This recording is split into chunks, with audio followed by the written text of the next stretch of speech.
y'all, it's me, LynnDanielleTreasure's, emerging contemporary gospel artist from the St. Louis area. Coming to you today. It's Friday. It's been a very, very busy week. So I haven't made any videos, and plus I didn't really have anything significant to talk about. And I really just didn't have the time. But school stuff is fourth quarter. School year is winding down, and it seems like we go into hyper mode around this time of year. After testing, we have with the state mandated testing, and with meeting the GLE's grade level equivalents, you know, for the curriculum, you still have things to do. Plus, we're adding in field trips and other types of incentives to motivate the kids to stay positive and keyed in, include in.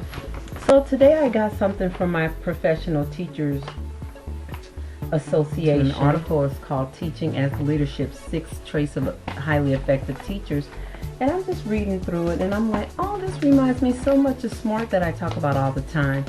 But they call it BHAG. But really, it breaks down to this. BHAG stands for Big, Hairy, Audacious Goals.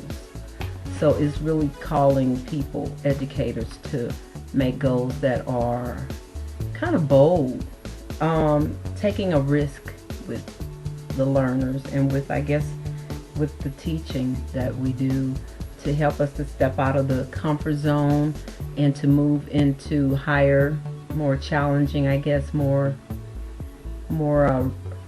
rigorous learning. So here are the 6 goals. I'll just read them, but I won't really elaborate.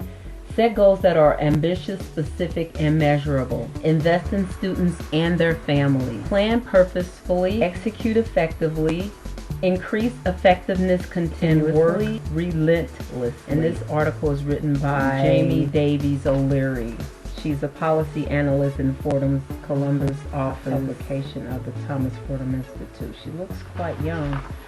So yeah, this is, and Teacher Appreciation Week is coming up next month, May 3rd through 7th. So show your teachers that you appreciate them, because you know, teaching is a tough job. You really have to enjoy teaching to do teaching, because you know, a friend of mine was saying, well, teachers, you all have it easy, you all have security, and you all have the summers off, and you all get out at 3.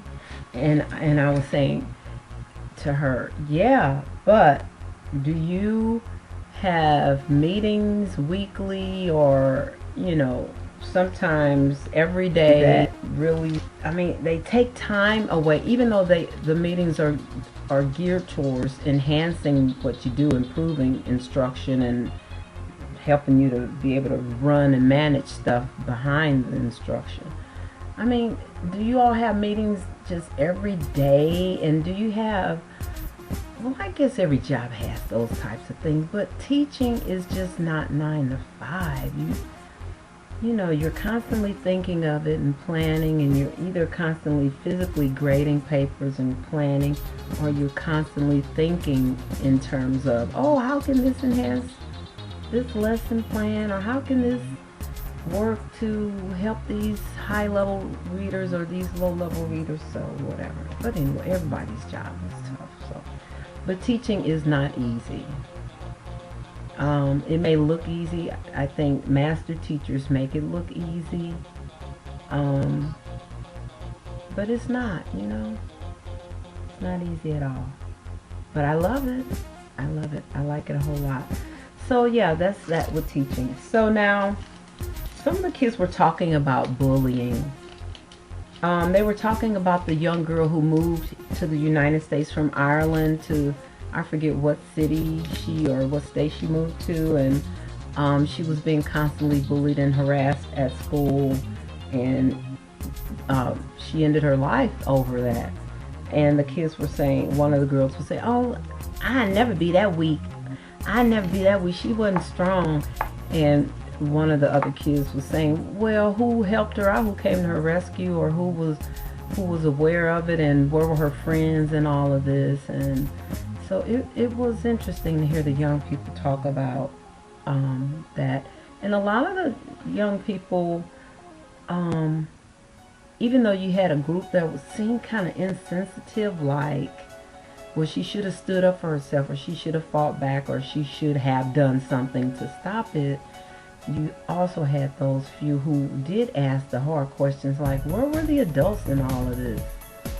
And, you know, where were the people in the school, the adults in the school? What was their input or reaction to it? And I don't know, but it's interesting because the kids say, you know, they recognize bullying, they recognize it, but they do it and they accept it. They accept it as a normal behavior, and they see it all the time, and it's just, they see it and they endure it themselves from different groups or whatever, and it's like an accepted behavior.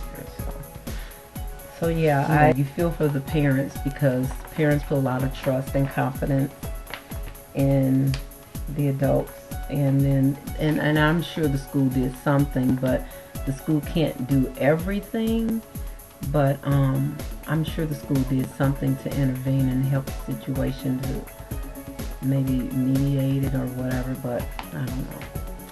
Okay.